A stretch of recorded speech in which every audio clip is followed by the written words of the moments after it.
Those of us in campus public safety have been working really hard, day and night, thinking about how we can improve campus safety on our campuses across this nation.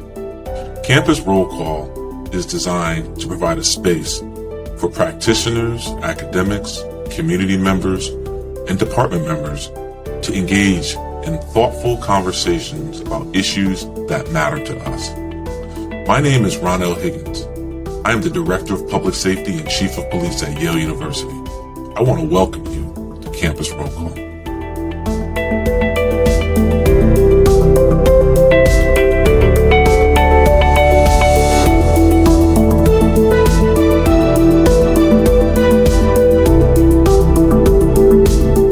Good morning. Welcome to Campus Roll Call. My name is Ronnell Higgins, and I am the Director of Public Safety and Chief of Police at Yale University. Today, we are joined by retired Lieutenant Ray Hassett. Ray retired from the New Haven Police Department in 2012 and has had a fascinating career, both as a police officer in New Haven and since he's left. Ray's work is amazing. I'm gonna ask Ray to talk about his work. But one thing I want this audience to know, that Ray is actually an accomplished actor, has served in numerous assignments as a police officer in New Haven, and now is helping police officers and others around the world. Ray, welcome to Campus Roll Call. Tell us about yourself. Good morning, Chief, and thank you for having me. My background is a little bit unique. I worked in New Haven for 25 years. I ran one of the busiest districts in New Haven, and I ran it from my car. Yeah. Very interesting district, very diverse, lots of activity. Three things I learned from being out there. One is if you have to tell people you're the boss, you're not the boss. Wow. Second thing is that people find out who you are when they don't need you. So being out there when obviously you have a job to do, you have a assignment, that's important. But probably the most important thing is, who are you after the assignment is done? When you're dealing with human beings, yes, if you have a mission, you can complete that. You can solve the problem. But you're dealing with real people with real emotions, real trauma. And that's where, when you stay afterwards, when you're out there just basically available for anybody, sometimes buying a cup of coffee and having a conversation with someone is probably the most important thing you can do for that day, both for yourself and the connection with that person, so you can start building a relationship. You know, Ray, we at the Yale Police Department came to know you because you were the district manager for the Dwight Kensington neighborhood for so many years. And the Dwight Kensington neighborhood abuts the Yale campus. And that neighborhood was not without its challenges. And you were there, and we saw you running the district from your car. And you were always someone who was not only active in that community, but someone who understood what a unity of effort meant. So you would converse with our supervisors and our patrol officers and share information so that problems that you were having, we could be helpful to you in solving. But you have since transitioned. You're helping police officers, especially some of the Yale police officers and police officers around this country and around this state. You're helping us in a different way now. And we're solving problems together. And that's through de-escalation training. Can you talk about what de-escalation training is and how you were drawn to it? So de-escalation is a funny word. It's if you really take a step back, it's very hard to define. Mm-hmm. I think where we're learning to shape the new definition is that de-escalation is more connection.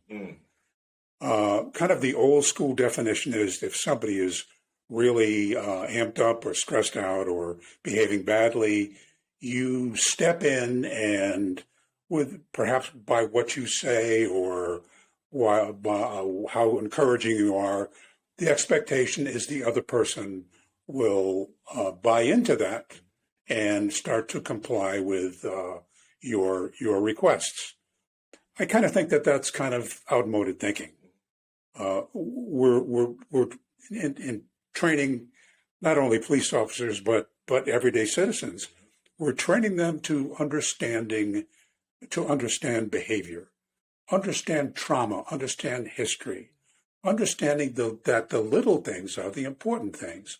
For example, if you have not slept well, if you didn't have breakfast and you can't find a parking space and you're late for a meeting or late for some sort of dropping your kids off, those four elements can completely skew your ability to behave appropriately.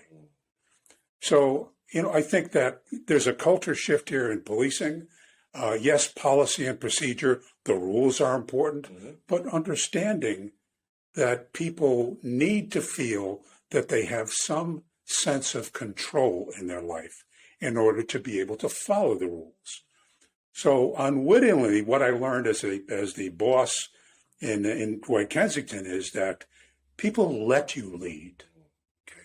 If you come out there all set to go and you got a bunch of rules you want people to follow, you're setting yourself up for failure. So what I have learned and what I train is now, we make it all about the other person. Until I know where you are in this moment, let's take a step back, let's slow it down. Let me give you some sense of time to feel that you're in control, that we are equals. I can't make you do anything. You have to be in the mindset to do something so we can work together. So it's a shift. I like to call it a Jedi mind shift, but it's good stuff. Yeah. What you just described tracks with a saying that was said to me early on in my career as a supervisor, and that is modern day leaders don't lead by intimidation, they lead by understanding. And what you just described is just that. Ray, one of the things that we're starting to see now is some people are reluctant to contact the police because they feel the police haven't always gotten it right and they don't want to make a bad situation worse. So oftentimes people are wondering what more they can do to engage to be an effective bystander, or what it is that they can do to help a situation or be effective in a situation. For instance, and we talked before this, and we're gonna go here today. There were two incidents that have happened over the last week.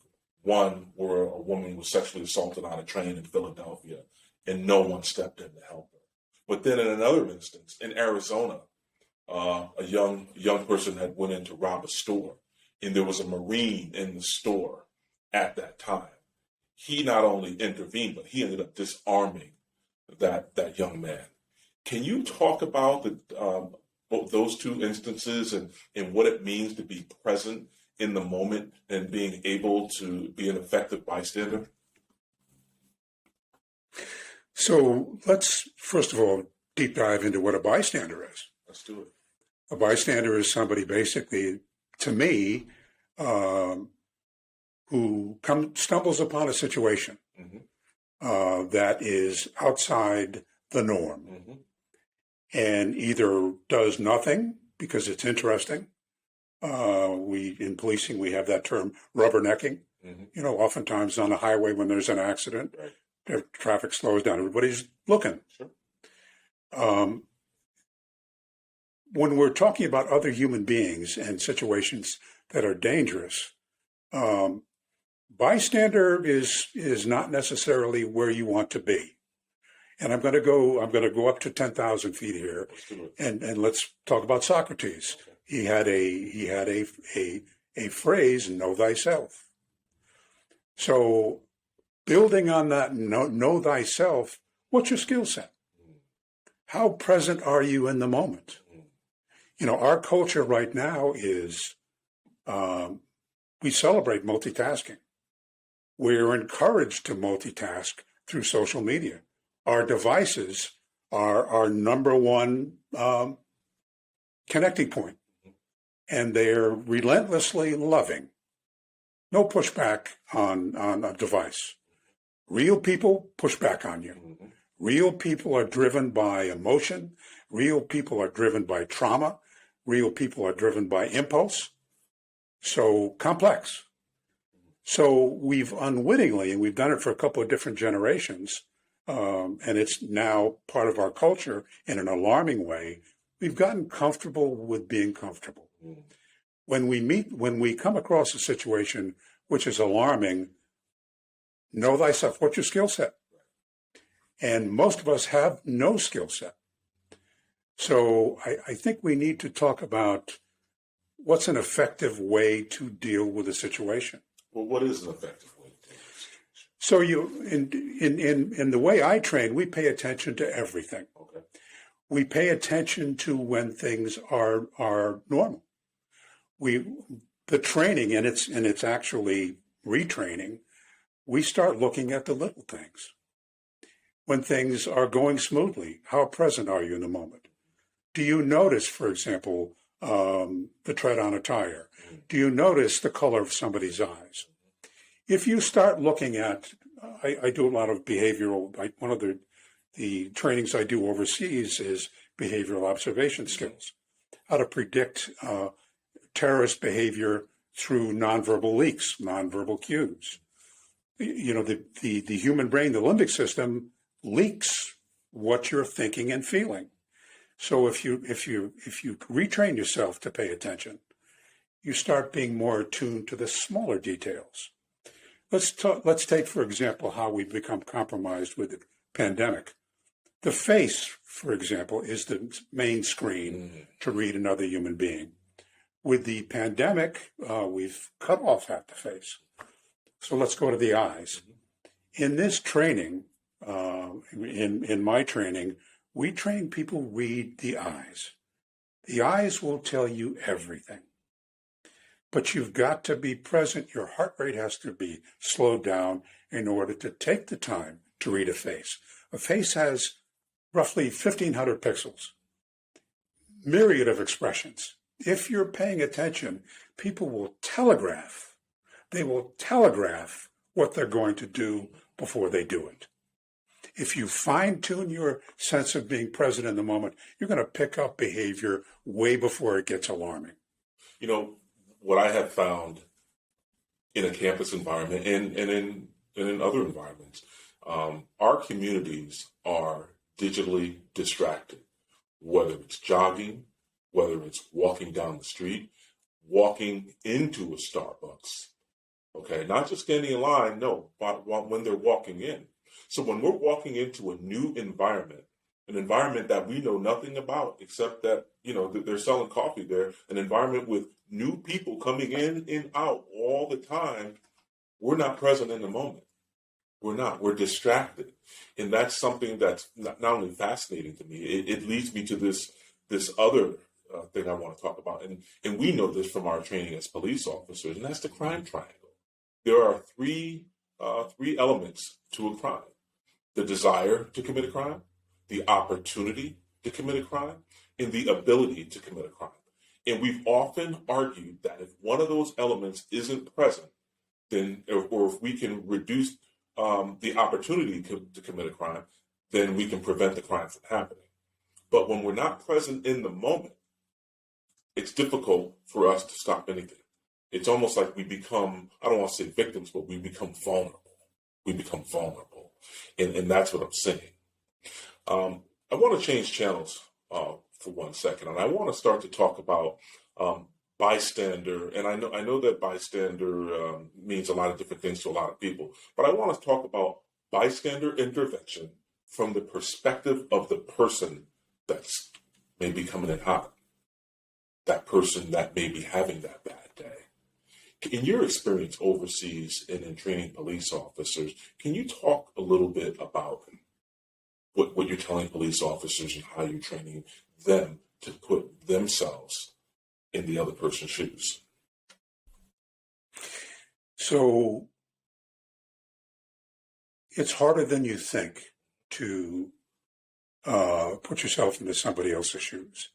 It's harder than we think to put yourself into somebody's story who has no shoes. Because most of us live charmed lives now. Ironically enough, the more trauma you've been through, the more bad experiences you've had, either growing up or as a grown up, they can be used to connect with that empathy.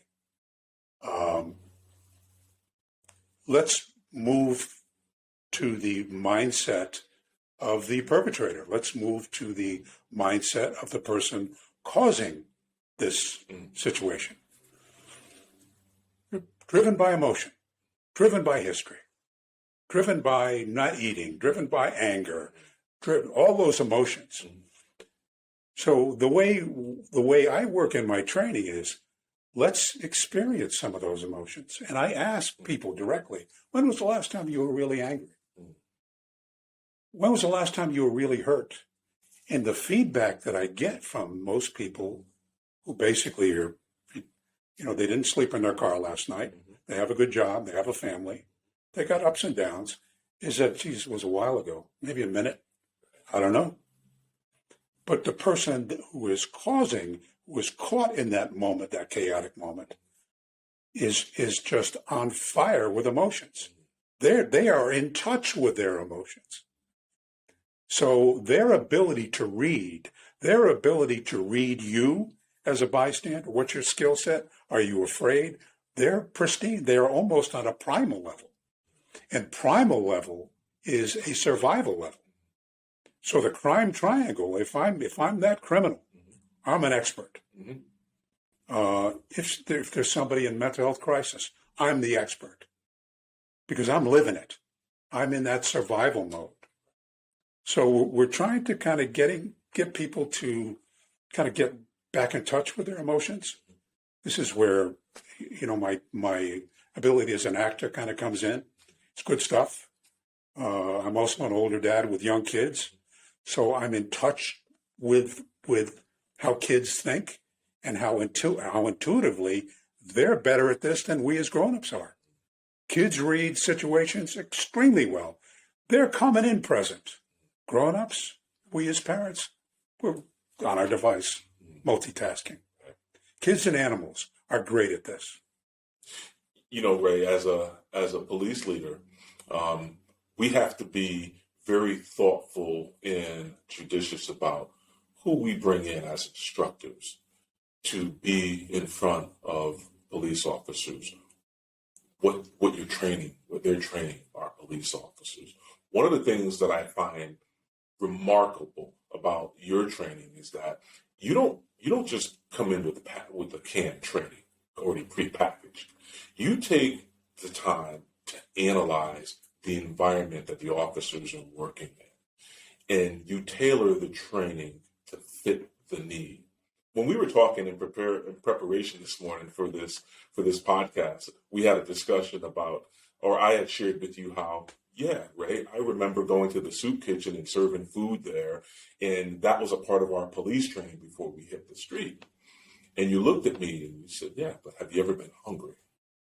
So when we talk about understanding the lived experience of the other person, that is, I believe, where we need to focus on in policing. I'd like to hear from you what you're hearing from not only other police officers, but also what you've experienced overseas in trying to understand a lived experience in a foreign land.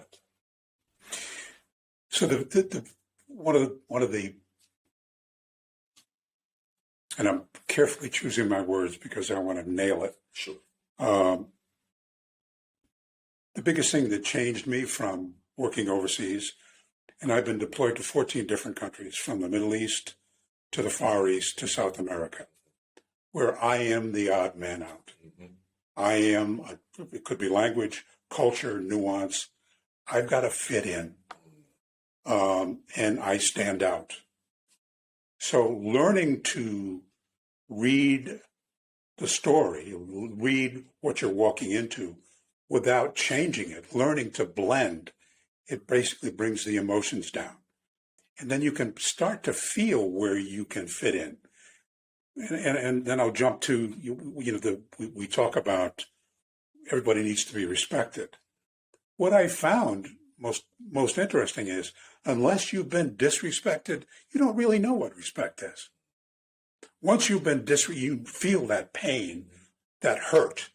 Now you get a sense of what it's like to walk in somebody else's shoes. Now you're cautious about talking too much with somebody. In a contact with somebody in crisis or somebody not in crisis, the less you say, the more you hear. We become a very talkative culture verbally. The Jedi mind shift is talk less, hear more. I did an interview for NBC 30 about 2 months ago. It was maybe a little longer. It was on the anniversary of the death of George Floyd. And one of the things that I shared with the reporter is that in my experience, what I'm finding is that we're now listening to hear more. Yes. Versus listening to respond. Yes. Being present in the moment, active listening, we're not that good at it, but we're working to get better. And I appreciate the training that you're delivering to departments like ours and around this country, because that's what's going to make us better. That's what's going to help us to evolve. Yes. Ray, I want to change channels for a second and just talk about your experience here in New Haven. You've seen policing evolve over the years, both when you were on the job and since you have left the job. One of the things I believe the New Haven Police Department has done so well at is community policing. It is baked into the DNA within this city. What are you seeing when you travel to other cities and other towns in terms of how they do community policing compared to New Haven? It is in our DNA, but it's a constantly evolving skill. I think the biggest thing to remember, especially in policing, is people want to feel they have some sense of control.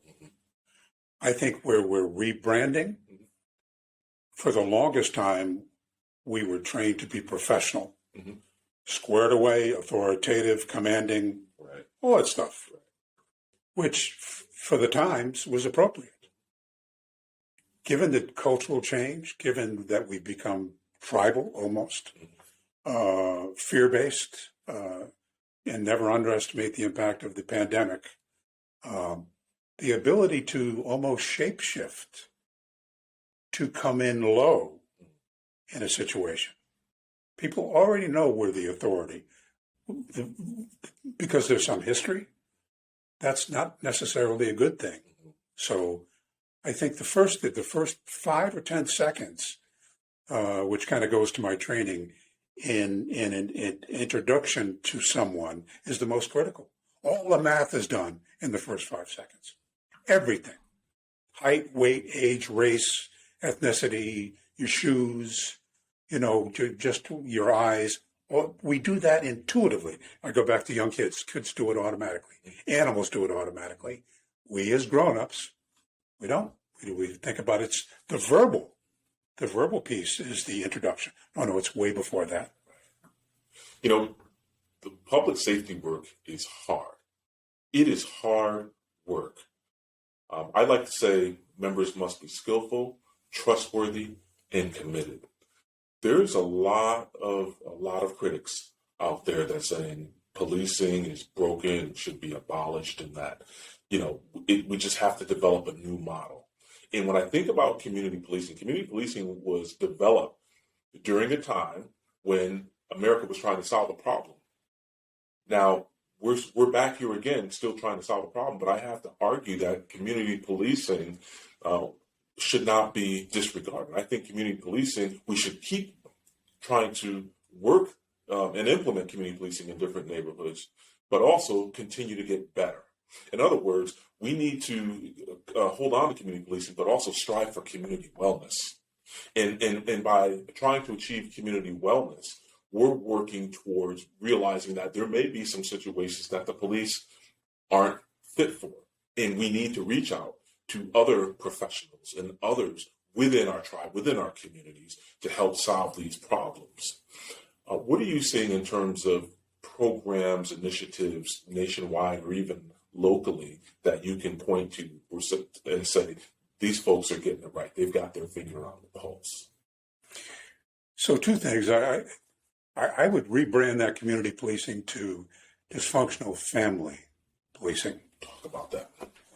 So, you got to pay attention to brand. Community policing, I think, has become franchised. We go to soup kitchens. We help people. We dole out food. Right. We shoot hoops with kids. Right.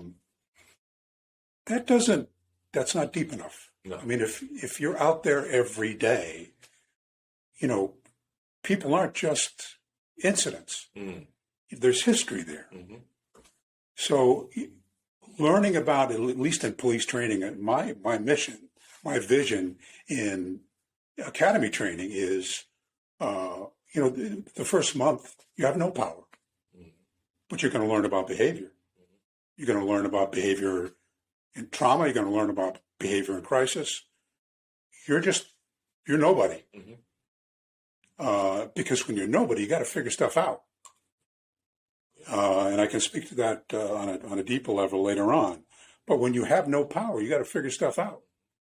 And I think we're training. We bring young officers in, and we automatically give them some authority day one. Mm.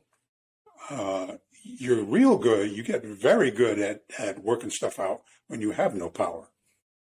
Where the dysfunctional family piece comes in is that, we have a tough job to do. We take away freedoms at times.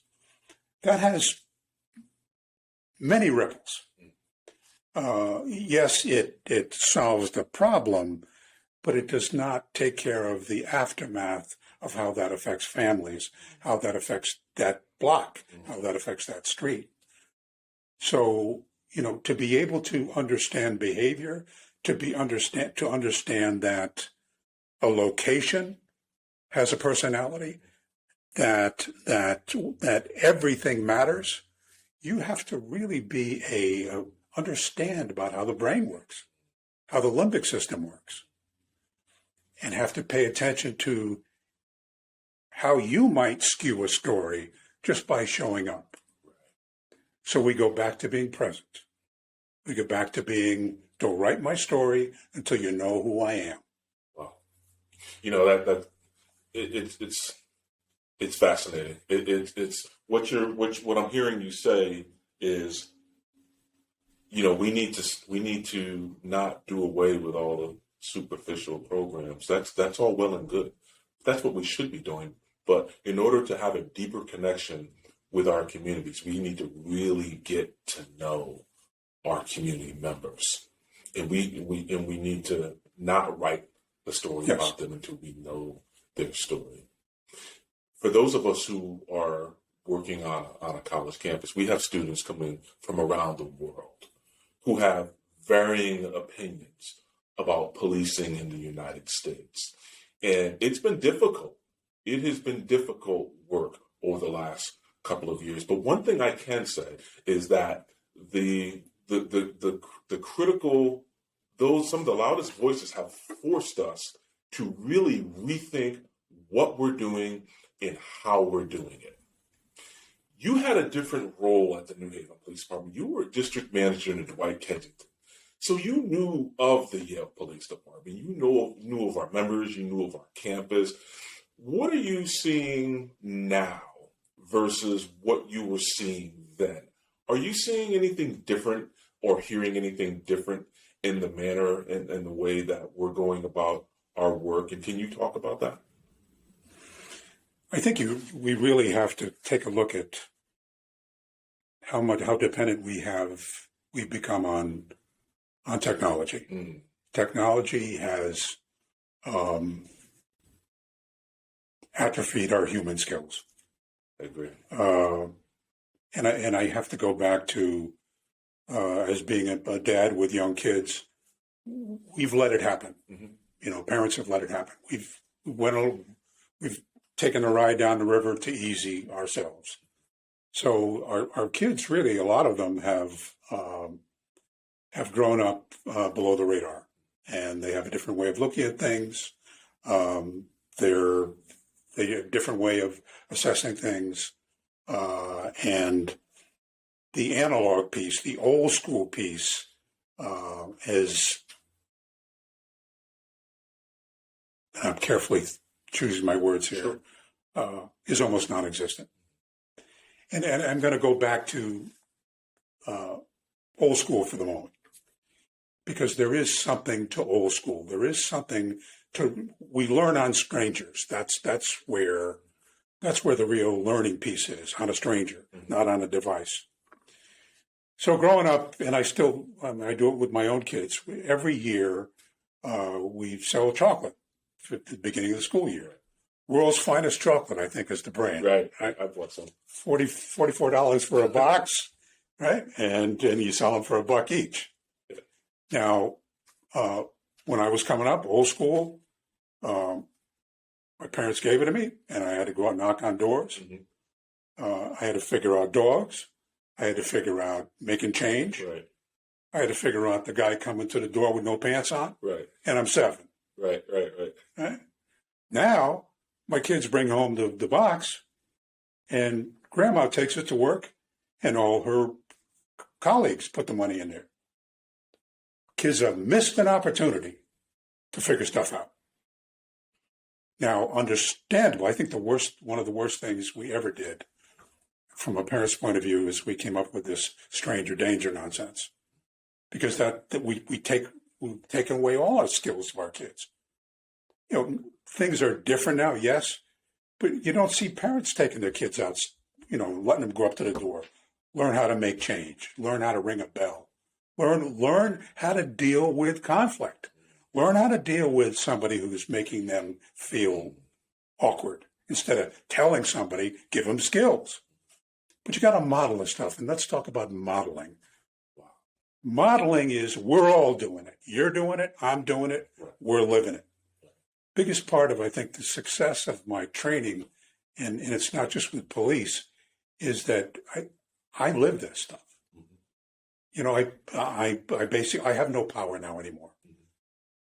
But I'm in so many different tribes that I got to figure stuff out. And figuring stuff out requires thought. It requires, I got to be present in the moment. What do I do if I'm not successful? What do I do if somebody basically doesn't agree with me? And I'll give you an example. I travel all over the country. And let's talk about security in buildings. First face of a building when you walk in could be gorgeous. There's a security officer. I don't look like your typical guy. I'm all tatted up. People write my story before they know who I am. Absolutely. So the first 5 seconds when I walk into a building, instead of being greeted warmly, I'm greeted with, "Can I help you?" Now, I can become anybody as an actor. Mm-hmm. You just set me off. Now, if I'm late for a meeting, I can't find a parking space. You just made me worse by that missed connection. So the training with even security staff, be warm, be welcoming. You'll get everything. Right. And you have trained Yale security yes, as indeed. well. Yeah. And what I'm hearing, this is fascinating, right?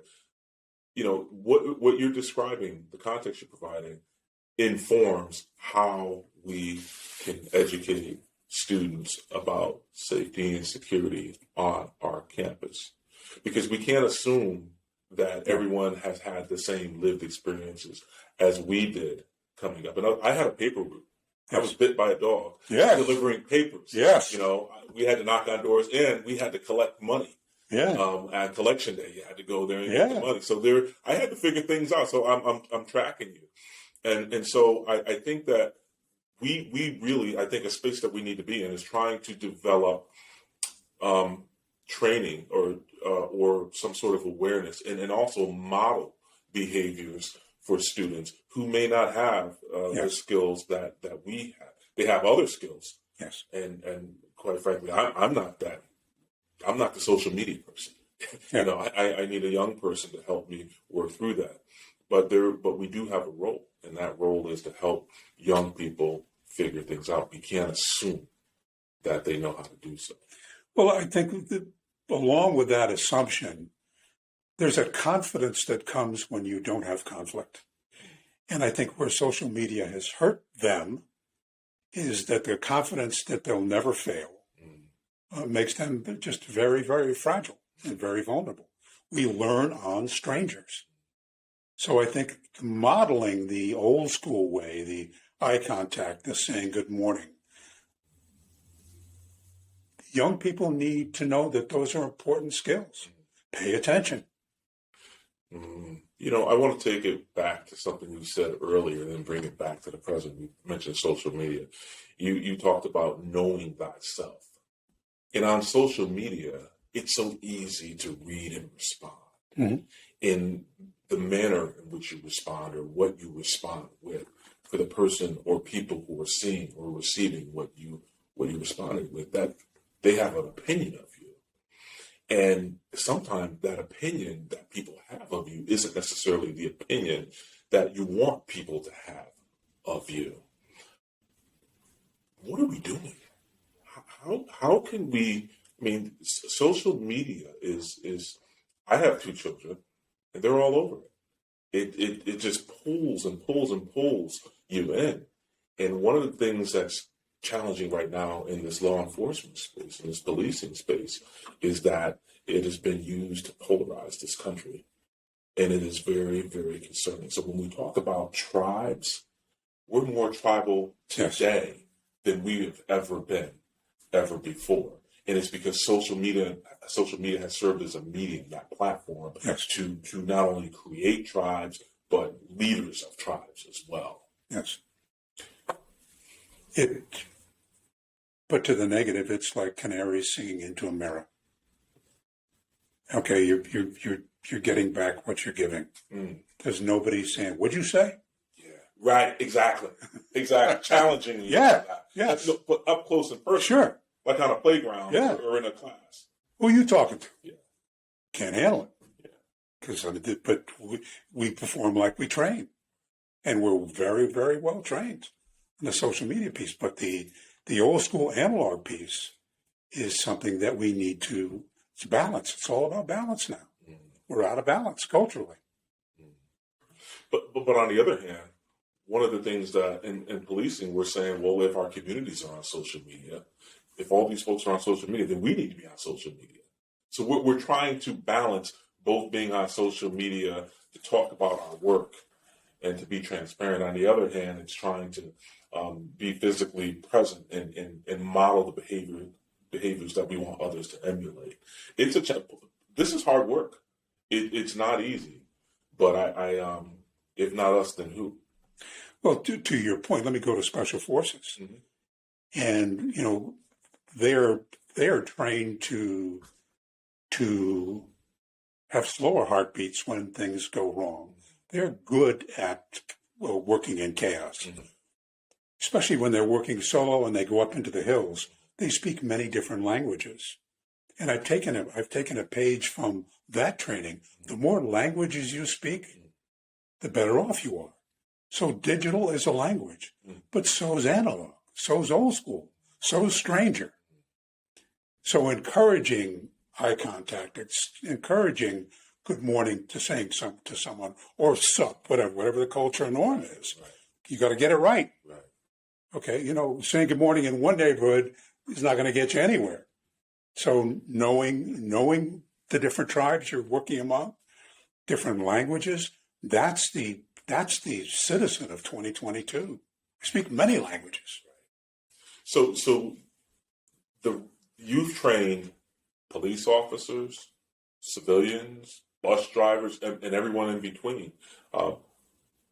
Do you think having training, or better yet, let's call it some education. If we had a session with students and some police officers together, and we went over some of the things that we just want students and community members to know? Do you think that's something that could possibly take off? In other words, remember back in the day, we used to have the Citizens Police Academy. And the Citizens Police Academy was an opportunity for the police department to invite community members in and we would talk about our department's different roles within the department, the work, et cetera, et cetera. And I found those to be really, really helpful for not only this police department, for others as well. But now there doesn't seem to be the same desire by some to engage. And now I just think that we need to look at the Citizens Police Academy model and think about how that might change. In other words, if we're going to bring members into the department, and I don't want to just teach them about our department, I also want them to leave as better citizens, able and effective in intervening if need be, but at the same time learning something about themselves. So if they find themselves in a situation, they can be helpful not only to themselves but to others. So I think let's go back to who are you when people don't need you. And I've been in those rooms. I've worked in Citizens Police Academy, doing a couple of deliveries.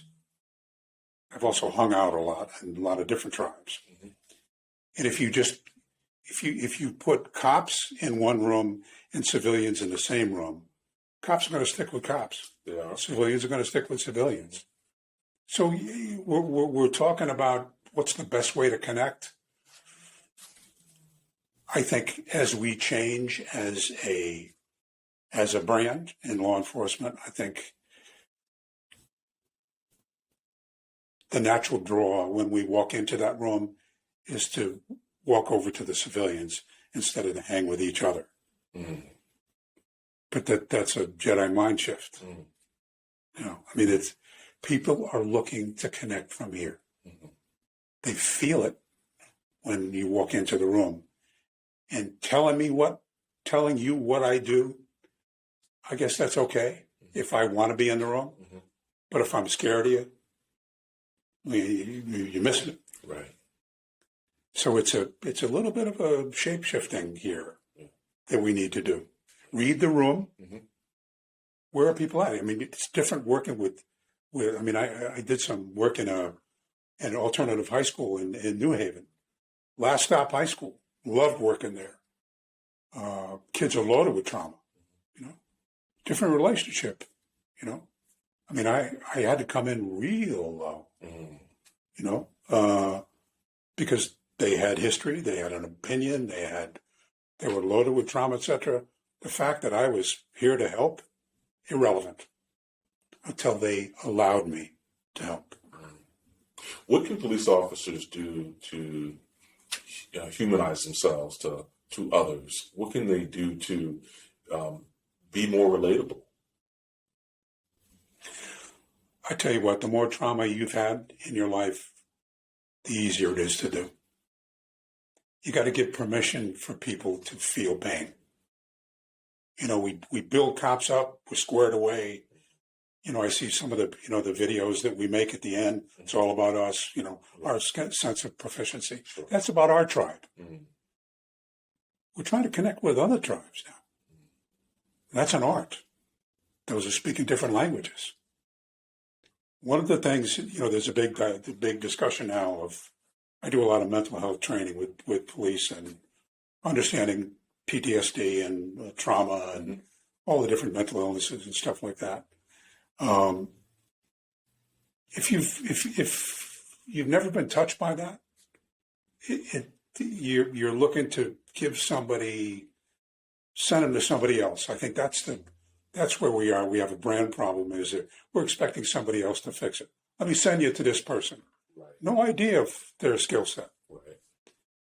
So, you know, taking a step back and kind of using your own experience, giving yourself permission. You know, I've been dinged. You know, everybody needs a turn in the barrel to be humbled. But humbled is, you got to use that to be able to call audibles. No, that wasn't working. This is working. I think the that's the direction that we're headed in. And we talk about social work versus police work. I've worked with social workers on calls, and we roll together. The only difference between them and us, I mean, they're not skilled at dealing with violence, but they listen. Yeah. We tend oftentimes to tell, ask, make, tell. So listen more. I go back to, there was an old Yankee saying, there was a wise old owl who lived in an oak. The more he knew, the less he spoke. The less he spoke, the more he heard. Why can't we be like that wise old bird? That's old school. That's old school. Made sense now. I love it. Stop talking. I love it. And I'll never forget as we begin to close, sitting in the class maybe 2 years ago, before COVID, when you were showing us a video, and the takeaway was slow it down. It was the video with the man on the porch. The police officer shows up and he immediately engages. We talked about slowing it down. And when I hear you say, listen more, slow it down. Just take it in. Be there in the moment versus showing up. You have a job to do. Try to figure out what's going on. And do it by listening, by watching, and by hearing. Hunt for that hurt. Hunt for that hurt. Hunt for the hurt. Ray, I want to thank you for being with us this morning, but I also want to give you an opportunity just to share anything before we close out that you want to say to this campus roll call audience. I'm truly honored to be asked to speak. The more people who get to hear this message, the more people who feel that I'm genuine, because genuine is really what makes the connection. If you're listening to me from here, that's okay. You're not ready. But if you feel it from here, then I've been successful. And then you, in turn, will pick up that mantle and start modeling this. Learn to speak a lot of different languages. Learn on strangers. Read the eyes. Shakespeare said it. The eyes are window to the soul. Read the eyes. Pay attention. Be aware. An authentic message from an authentic and innovative leader and trainer. Ray, I want to thank you for being here this morning. My pleasure.